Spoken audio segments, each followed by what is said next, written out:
Қалдарыңыз қалай, құрметті оқырмандар? Бүгін сіздермен осындай дәмі өте керемет болып шығатын тефтели дайындайтын боламыз.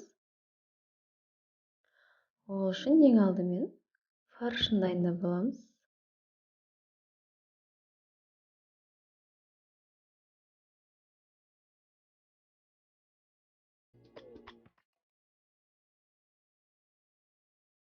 Пиязын осылай майда етіп турап аламыз.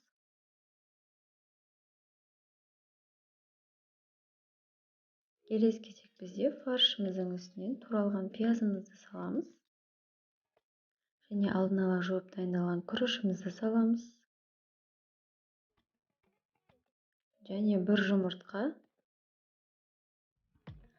Дәміне қарай қалауыңыз бойынша тұз, бұрыш қоссаңыздар болады. Мен қосымша кинзаның ұнтағын қостым. Қаласаңыздар зиренің ұнтағын қоссаңыздар да болады. Жақсылап араластырып тефтели жасайтын боламыз.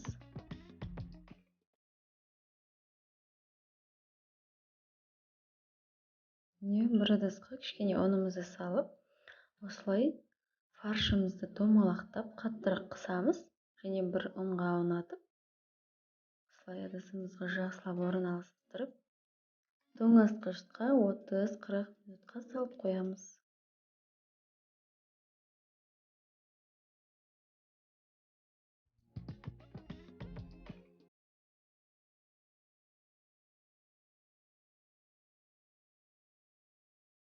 Келесі кезек бізде сорпасын дайындайтын боламыз. Ол үшін алдын ала заттарымызды жуып дайындап, осылай бөліктерге бөліп турап аламыз.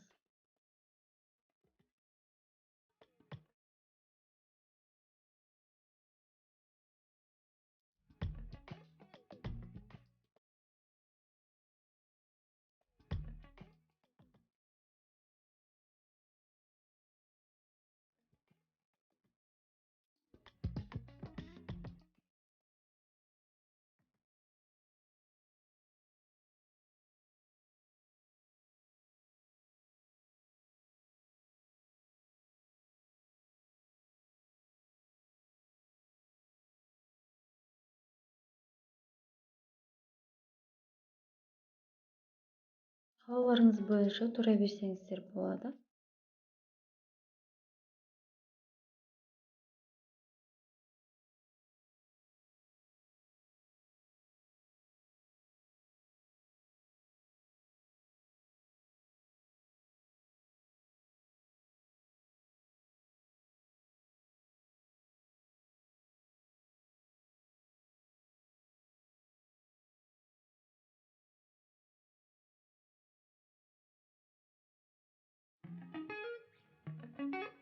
Осындай қатты майда емес, үлкен емес, орта бөліктерге бөліп турап аламыз.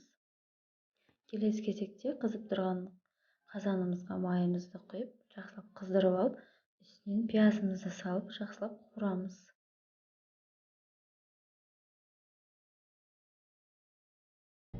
Бетін осылай дымдап, жауып тұрып қуырсаңыздар, дәмі өзінде қалады.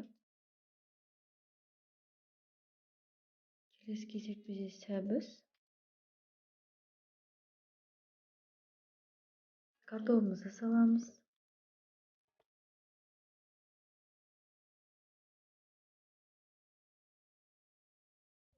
Келесі кезек болгар бұрыштарын салып, осылай жақсылап қуырып, біраз қасық томат салып жібереміз.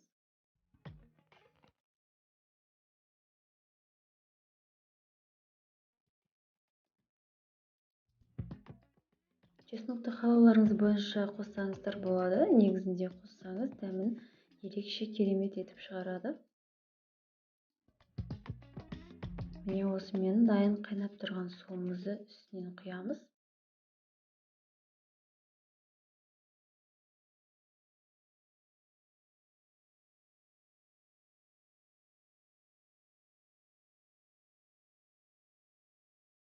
Қалауларыңыз бойынша приправасын қоссаңыздар болады. Тұзына қарай, дәміне қарай тұзын қосасыз. Қайнап дайын болған сорпамыздың үстінен тефтелерімізді салып 25-30 минут қайнатып алатын боламыз.